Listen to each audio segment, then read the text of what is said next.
నాపై వైసీపీ కండువా కప్పి నా ఫోటోలు మార్ఫింగ్ చేసి సోషల్ మీడియాలో తెలుగుదేశం మిత్రులు సర్క్యులేట్ చేస్తున్నారు. వాస్తవంగా ఇది టీడీపీ అఫీషియల్ మీడియాలోనే పోస్ట్ చేయడంతో మొదలైంది. ఆ తర్వాత కారణాలైనా కొన్ని గంటల తర్వాత టీడీపీ ఫేస్బుక్ పేజ్లో, ట్విట్టర్ హ్యాండిల్లో డిలీట్ చేశారు.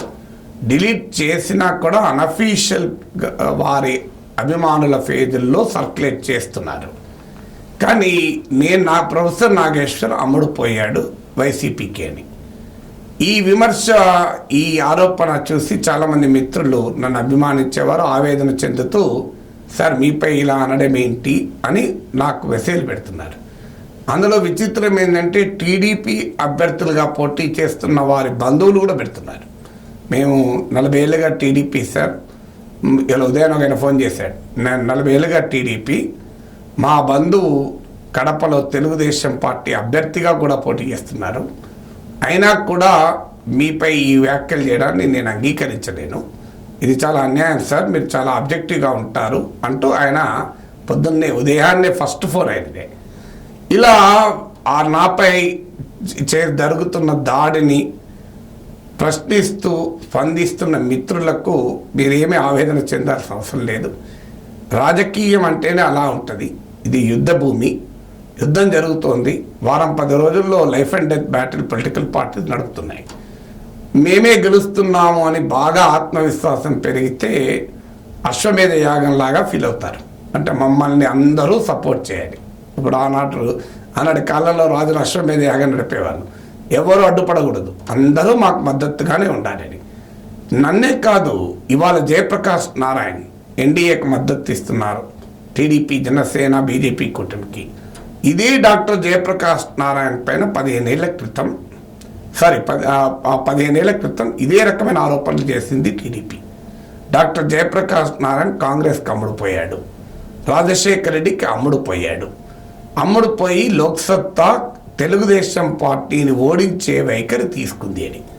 వాస్తవంగా లోక్సత్తా అప్పుడే రాజకీయ పార్టీగా పుట్టినప్పుడు ఆ పార్టీ పోటీ చేస్తుంది.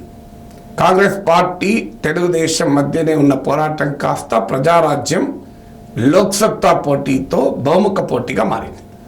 బహుముఖ పోటీ కాంగ్రెస్కు లాభం జరిగితే జరగవచ్చు, కానీ తెలుగుదేశం గెలిపించే పవిత్ర కర్తవ్యంతోనే అందరూ ఉండాలి అని తెలుగుదేశం భావించి ఆ పవిత్ర కర్తవ్యానికి విఘాతం కలిగించాడు గనక పెద్దలు డాక్టర్ జయప్రకాష్ నారాయణ లాంటి వారిని ఈయన రాజశేఖర రెడ్డికి అమ్ముడుపోయి కాంగ్రెస్ పార్టీతో కుమ్ముక్కై మమ్మల్ని ఓడించే విధంగా అభ్యర్థుల్ని పెట్టారు అనే స్థాయికి ఆరోపణలు చేశారు.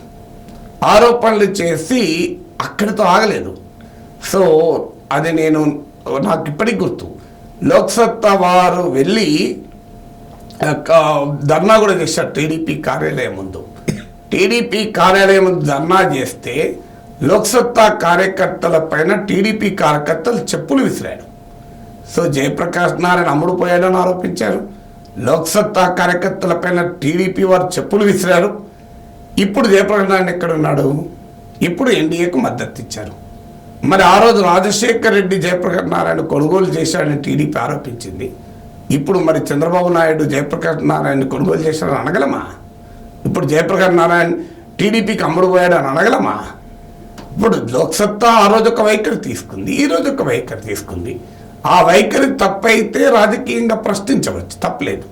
కానీ జేపీ లాంటి వారిపైన అమ్ముడుపోయాడని ఆరోపణలు చేయొచ్చా? ఇప్పుడు తెలుగుదేశం పార్టీ ఇప్పుడు ఏం సమాధానం చెప్తుంది? లోక్సత్తా పైన చెప్పుల వర్షం కురిపించింది, జేపీని అమ్ముడుపోయారని.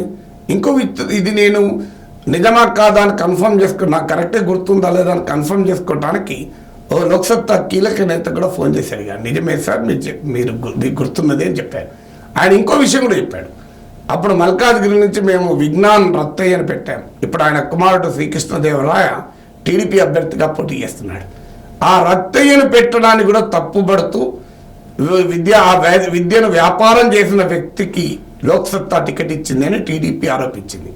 విచిత్రం ఏంటంటే ఆ తర్వాత నారాయణ టీడీపీలో ఏ పాత్ర పోషించాడు?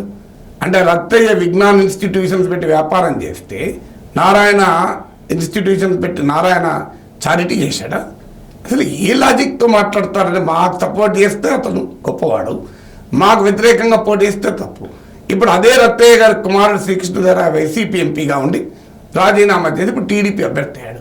మరి ఇప్పుడు శ్రీకృష్ణదేవరాయ ఆనాడు రత్తయ్య పైన టీడీపీ చేసిన ఆరోపణ ఈరోజు తమ అభ్యర్థి అయిన శ్రీకృష్ణదేవరాయ మీదికి రాదా? ఇప్పుడు సమాధానం చెప్పాలి తెలుగుదేశం మిత్రులు. మీరు క్షణక్షణానికి మారుతూ సందర్భం వచ్చినప్పుడల్లా వైఖరులు మార్చుకుంటూ ఆ రోజు జేపీని అమ్ముడు పోయారన్నారు, ఇప్పుడు జేపీ గొప్పవాడయ్యాడు, ఇప్పుడు నాగేశ్వర్ అమ్ముడు పోయాడు అంటున్నారు. ఈ రకమైన ఆరోపణలు చేస్తే సమాజం ముందు వాస్తవాలు పెట్టే బాధ్యత మా పైన ఉంటుంది కదా. వాస్తవంగా నేను ఊరుకుందామని అనుకున్నాను, ఇవన్నీ ఎందుకు వివరాలు చెప్పాలి ఇప్పుడని. కానీ ఇప్పటికీ కూడా నా పైన తీవ్రంగా సోషల్ మీడియా క్యాంపెయిన్ చేయడమే కాదు, గత 2 రోజులుగా నాకు విపరీతంగా ఫోన్లు చేసి తిట్ల వర్షం కురిపిస్తున్నారు. ఒకటి గుర్తుపెట్టుకోండి, తిట్లతో సోషల్ మీడియా మెసేజ్లతో చంపుతామని బెదిరింపులతో నాగేశ్వర్ నోరు ముయించడం ఎవరి తరము కాదు అని చెప్పి నేను నా ఆబ్జెక్టివిటీని వదులుకునే ప్రసక్తి లేదు. ఎవరు ఏమన్నా నా వ్యాఖ్య నా విశ్లేషణ నిష్పక్షపాతంగానే ఉంటుంది.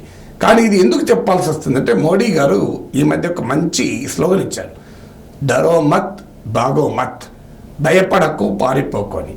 నాగేశ్వర్ భయపడడు పారిపోడు అని చెప్పటానికి ఈ వివరాలని చెప్పాల్సి వస్తుంది.